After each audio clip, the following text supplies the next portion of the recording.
যেমনটা আপনি ভাবেন তেমনটাই আপনি হবেন, কারণ মানুষ তার অন্তরে যেমনটা ভাবে পরে সে তেমনটাই হয়। নীতিবাচন 23.7 আপনার চিন্তাগুলি আপনাকে কোথায় নিয়ে যাচ্ছে তা কখনো ভেবে দেখেছেন?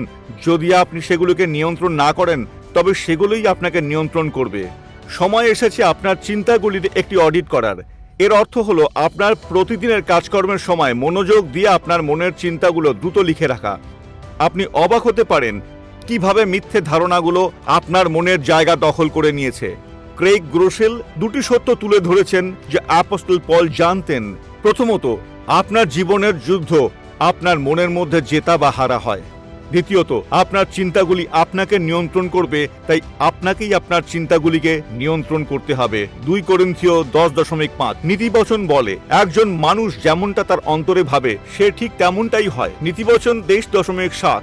আমি আপনাদের সঙ্গে একটা গল্প শেয়ার করতে চাই, যেখানে ম্যাট নামে একটি ছেলের কাছে সিইওদের মতো ডিগ্রি বা অভিজ্ঞতা ছিল না, কিন্তু ম্যাট অবিশ্বাস্যভাবে তার বাবার থেকে এই ব্যবসার দায়িত্বভার গ্রহণ করেন। এখন তার মাথার ভেতর একটি মিথ্যে সব সময় ঘুরে বেড়াতো, যেটা কিছুটা এমন ছিল: তুমি একজন ভণ্ড, তুমি এই চাকরিটা পেয়েছো কারণ তুমি একজন ফাউন্ডারের ছেলে, তোমার এই কাজের জন্য কোনো প্রশিক্ষণ নেই, এই কাজের কোনো অভিজ্ঞতা নেই, এবং প্রতিটি ব্যক্তি সে কথা জানে। এই মিথ্যেগুলো তার মাথায় সব সময় ঘুরে বেড়াতো। কিন্তু ম্যাট বুঝতে পারলেন যে তিনি একটি যুদ্ধে রয়েছেন, যা বাইবেলীয় সত্যের সাহায্যে লড়াই করা প্রয়োজন। ম্যাট স্মরণ করলেন যে পিটার ছিলেন একজন সাধারণ জেলে, কিন্তু যিশু তাকে চার্চের নেতৃত্ব দেওয়ার জন্য বেছে নিয়েছিলেন।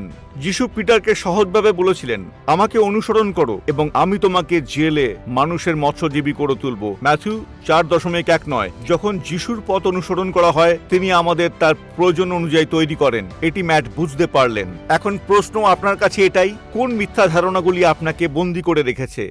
আজ বাইবেল পড়ুন এবং ঈশ্বরের সেই সত্যটি খুঁজুন, এবং আপনার মনের সেই মিথ্যাগুলোকে মন থেকে সরিয়ে দিতে হবে। যখন আপনি এটা করবেন, আপনি তখন আপনার মনের এই যুদ্ধটাকে জিতবেন, এবং আপনি হবেন যেটা গড চাইছেন। আপনার মনের চিন্তাগুলোকে সুসজ্জিত করে গড আপনাকে আশীর্বাদ করুন।